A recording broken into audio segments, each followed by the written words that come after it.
binatang hutan, tetapi baginya sendiri ia tidak menjumpai penolong yang sepadan dengan dia.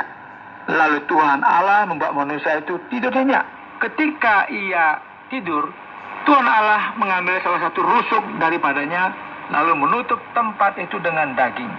Dan dari rusuk yang diambil Tuhan Allah dari manusia itu, dibangunnyalah seorang perempuan, lalu dibawanya kepada manusia itu.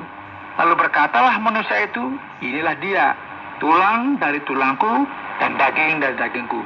Ia akan dinamai perempuan, sebab ia diambil dari laki-laki. Sebab itu seorang laki-laki akan meninggalkan ayahnya dan ibunya dan bersatu dengan istrinya, sehingga keduanya menjadi satu daging. Mereka keduanya telanjang, manusia dan istrinya itu, tetapi mereka tidak merasa malu. Saudara, tentang pencipta manusia, itu ditulis di pasal pertama yang lebih umum ya. Dan yang pasal 2 itu lebih rinci.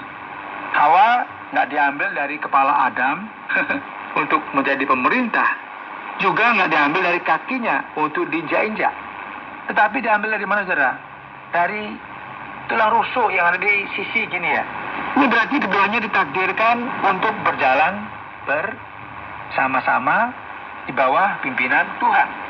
Dan kita belajar beberapa hal dari sini bahwa dalam keadaan polos, mereka nggak tahu malu. Wow. Ya. Selain itu, kita manusia adalah makhluk, bukan dewa. Jadi kita nggak boleh menganggap diri kita sebagai dewa. Dan kita juga nggak boleh dibandingkan dengan Tuhan, Sang Pencipta alam semesta. Karena itu, kita bertanggung jawab kepada Tuhan. Faktanya, saudara, kita diciptakan dari debu tanah. Dan memang sangat rapuh. Namun kita tetap berbeda dari kumpulan hewan-hewan yang ada itu, atau binatang-binatang. Karena apa? Karena kita diciptakan menurut gambar Allah. Dan karenanya kita tuh memiliki martabat yang istimewa. Namun Adam hanya diberi satu batasan di Taman Eden. Ia harus apa? Menjauhi satu pohon, yaitu pengetahuan tentang yang baik dan yang jahat. Banyak orang menghancurkan hidup mereka hanya karena ingin menjalani hidup tanpa batasan. Kita perlu tahu batasan kita, ya. Bagaimana Adam akan menghadapi batasan ini? Saudara, seringkali kita menelusuri kitab Kejadian.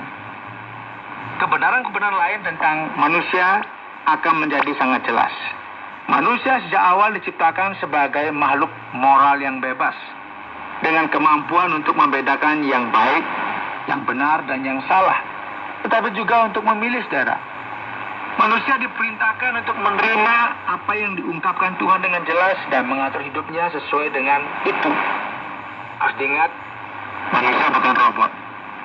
Ia hanya melakukan apa yang telah diprogramkan.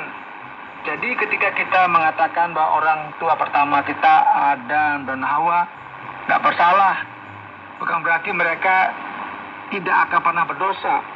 Itu hanya berarti mereka tidak mengenal dosa dalam keadaan mereka yang tidak bersalah. Namun dosa selalu menjadi kemungkinan. Mereka memiliki potensi untuk berdosa. Mereka selalu memiliki pilihan. Dan di Taman Eden, Adam dan Hawa dihadapkan pada ujian yang paling berat. Nah, sekarang kita juga belajar, saudara, dari pasal ini, bagaimana Tuhan Allah adalah Tuhan yang berkomunikasi. Dan dia memberikan kepada manusia kemampuan untuk berbicara dan menggunakan bahasa. Tuhan menempatkan semua binatang sebelum Adam, dan Adam memberi mereka masing-masing nama. Waduh, gimana membuat listnya gini? Dialah ya, bagaimana Tuhan menciptakan dunia dengan firman-Nya. Adam diciptakan menurut gambar Allah, mampu berbicara secara kreatif dan menamai semua hewan-hewan yang ada pada saat itu. Demikian pula dengan berbicara, yaitu melalui bahasa. Manusia menguasai bumi, saudara. Dan hewan-hewan diberi peran, fungsi, definisi.